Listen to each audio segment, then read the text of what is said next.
Welcome to the Be Wise podcast, PoliSports Brief, where we unpack the politics behind the play. Today's word, labor rights and collective bargaining in sport. Because even when you think it's just a game, the power of unity and the formation of players' unions has changed the business and politics of sport. From Muhammad Ali's protest to the WNBA CBA, athlete labor rights have always been a civil rights issue. This is about workers using their power to rewrite the rules. Labor rights protect workers' pay, safety, and dignity. Collective bargaining is when those workers unite to negotiate better conditions and benefits. Unions let athletes demand fairness, from healthcare coverage to maternity leave, travel conditions to pay transparency. Without them, leagues can easily exploit talent. The NBA offers one of the clearest long-term examples of how collective bargaining reshaped labor power over time. While the league's first CBA in 1964 secured fundamental protections like pensions and minimal salaries, later agreements transformed players into true economic stakeholders. By the 1980s and 1990s, NBA players leveraged strike and lockout to establish revenue sharing tied to basketball-related income, ultimately securing roughly half of the league's revenue. This evolution didn't happen because owners granted concessions willingly.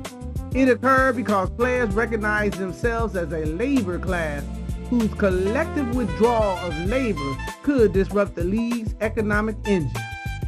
The modern NBA CBA reflects decades of organized resistance, demonstrating that labor rights in sports are not static achievements, but negotiated outcomes shaped by power, unity, and timing.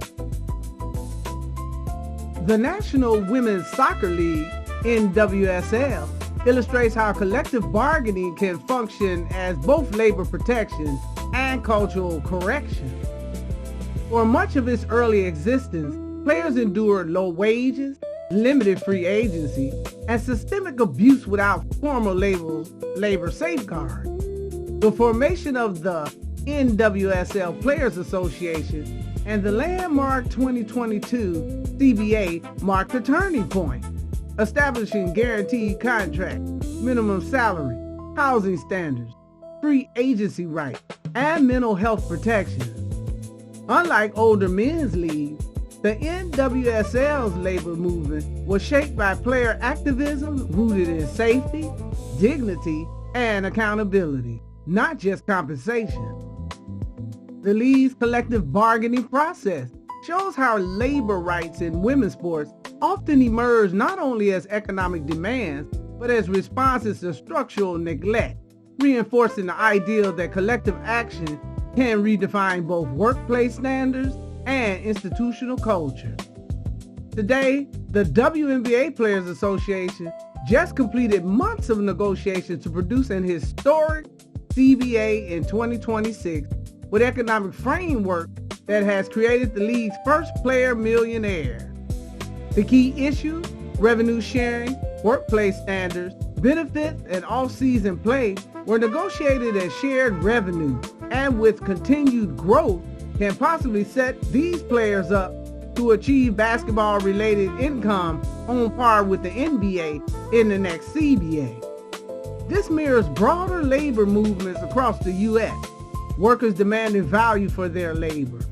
The NBA's first collective bargaining agreement in 1964 gave players pensions and better contracts. Fast forward to the WNBA, their 2020 CBA delivered 53% higher max salaries, paid maternity leave, and revenue sharing, all through collective action. Unions aren't just about money, they're about respect. Collective bargaining says athletes aren't property, they're partners. That's labor rights in motion.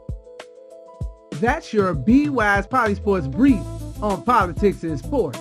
If you want to dig deeper into how labor relations and union negotiations work in sport, Catch the full 30-minute episode in our upcoming series, Sports as a Mirror of Society. Like, share, and hit the subscribe button, and drop a comment. Because at BY's PoliSports Podcast, we're a justice-centered media channel teaching politics through the lens of sports. Join PoliSports Nation and Respect Her Game advocacy group at www.respecthergame.online, where we don't just watch the game, we understand the system behind it, and we support the Black women athletes who play it. Stay tuned for our next PoliSports Brief, Intersectionality in Sport, how overlapping identities create unique experiences and challenges in the world of sports. This is your host, Political Leo, reminding you, sports are never just about the games we play, but the stories we tell and the systems we expose. Until next time, stay tuned, talk soon, and I'm out.